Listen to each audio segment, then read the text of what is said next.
I'm going to be philosophizing on the synthesis of earnings and how earnings help us to obtain the goods and necessities that we often crave and which we also require in terms of necessitating our own syntheses of existence in relation to our working volitional minds that have these conscious, unconscious, explicit, and implicit components to them, in which we are either aware or unaware of various psychological processes and metabolisms associated with meaningful consumption and are conscious of consumption. And when we consider earnings, we're often considering a bound process to metabolism and metabolizing various forms of meanings and resources and sources and resourcings of meaning, as well as purposes and purposings of meaning, knowledge, resources, goods, necessities, pretty much every substance that's material and immaterial in relation to sustaining our existences and also promoting a greater degree of psychological sustainability that feeds into this wellness infrastructuring that optimizes various qualia and states of experience that's associated with often these experiences of what it's like to experience something that's good or bad, pleasant, unpleasant, states of suffering or states of flourishing, or even realization and insight that tend to be positive and associated with positive emotions such as interest. And interest, particularly meaningful interest, tends to be very important for increasing our earnings and also our optimism in relation to earnings and wealth generations, generating worth and value through engaged processes and engaging various forms of what we find meaningful or valuable or of worth through the sourcings and resourcings, as well as the obtainment and strivings effortfully towards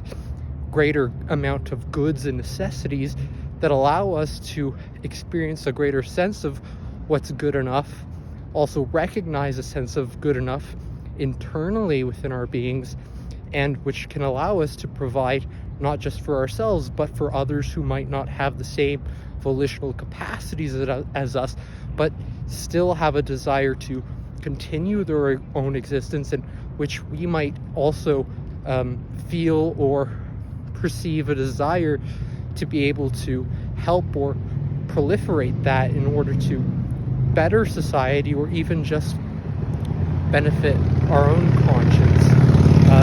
which can be valuable for diminishing the amount of negativity within our lives and our moment-to-moment qualities of experience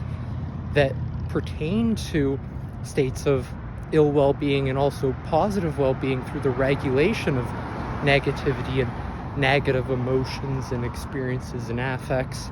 but also promoting greater optimism and forward-looking visions that allow us to enterprise our own wellness infrastructuring and psychological sustainability that increases the amount of positivity as well as associated strengthenings of our strengths and greater self-virtue and virtuousness that's related to these virtues of abundance and perceptions of scarcity and deprivation and states of ill well-being and negative qualities of experience, but also the positive qualities of experience paradoxically, in which through our strivings and our volitional efforts and metabolisms, we are more equipped and better able to obtain these essential necessities, goods, knowledge, and masterful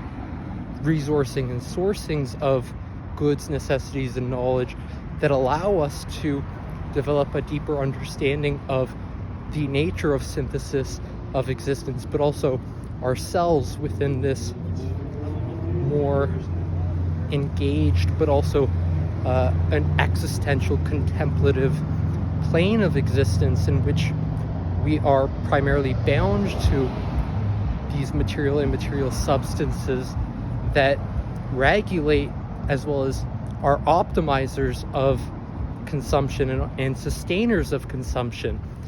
They tend to